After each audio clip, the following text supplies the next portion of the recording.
विवाह के बाद प्रेम बंधन का रूप ले लिया था। आधिपत्य के बोझ तले रिश्ते बेझिल हो रहे थे। तुम तो दुनिया का चक्कर लगाने वाली युक्ति थी। तुम रिश्तों को जीना चाहती थी, उन्हें ढोना नहीं चाहती थी। जिसे तुम प्रेम समझ रही थी वह घुटन बन गया था। तुम सब कुछ कहती चली गई थी और मैं तुम्हारे चेहरे से उठते हर भाव वैसे पढ़ना चाह रहा था जैसे पहली बार पढ़ा था।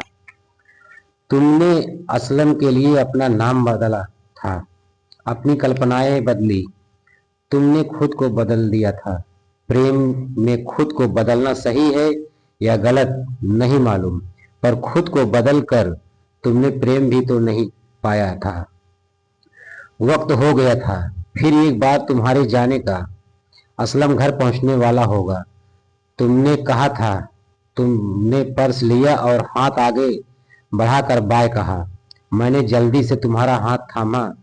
वहीं 2 वर्ष पुराने ओवरटेक की गर्मी महसूस करने को तुम्हारे साथ पुराने जख्म भर गए थे, लेकिन नए जख्मों की जगह ले ली थी। इसी बीच हमारी फोन पर बातें होती रही। लाल किला और नेहरू प्लेस पर 2 बार मुलाकातें हुई। सब कुछ सहज था तुम्हारी जिंदगी में, लेकिन मैं असहज था। इसी बीच मैं लिखता भी रहा था, तुम्हें कविताएं भी भेजता था। पढ़कर तुम रोती थी, कभी हंसती थी। एक दिन तुम्हारा मैसेज आया था, मुझसे बात नहीं हो पाएगी। अब मैंने एकदम कॉल बैक किया। तुम्हारा ब्लॉक हो चुका था। तुम्हारा फेसबुक अकाउंट चेक किया तो वह डिलीट हो चुका था।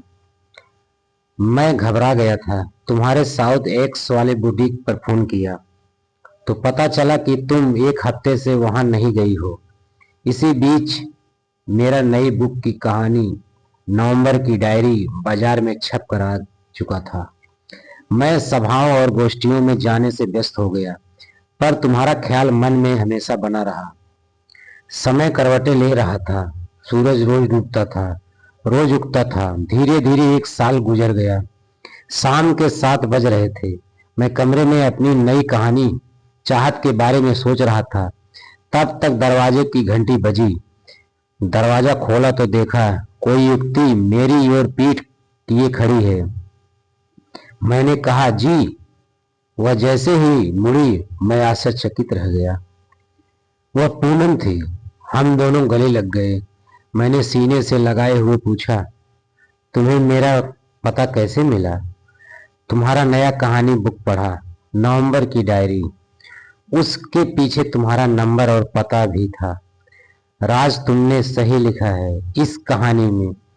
जिन रिश्तों में विश्वास की जगह न हो उनका टूट जाना ही बेहतर है। मैंने असलम को तलाक दे दिया था। हमारी फेसबुक चैट असलम ने पढ़ ली थी। फिर यही से बचे रिश्ते भी टूटते चले गए थे। तुम मेरे अस्त व्यस्त घर को देख रही थी। अस्त व्यस्त सिर्फ घर ही नहीं था, मैं भी था, जिसे तुम्हें सजाना और संवारना था। पता नहीं तुम इसके लिए तैयार थी या नहीं। तभी तुमने कहा, ये किताबें इतनी बिखरी हुई क्यों है? मैं सजा दूं? मुस्कुरा दिया था। मैं रात के 9 बज गए थे। हम दोनों किचन में डिनर तैयार कर रहे थे। तुमने कहा कि खिड़की बंद कर दो, सर्द हवा आ रही है। मैंने महसूस किया नवंबर का महीना आ चुका था। मेरी कहानी कैसी लगी दोस्तों? अच्छी लगी तो लाइक शेयर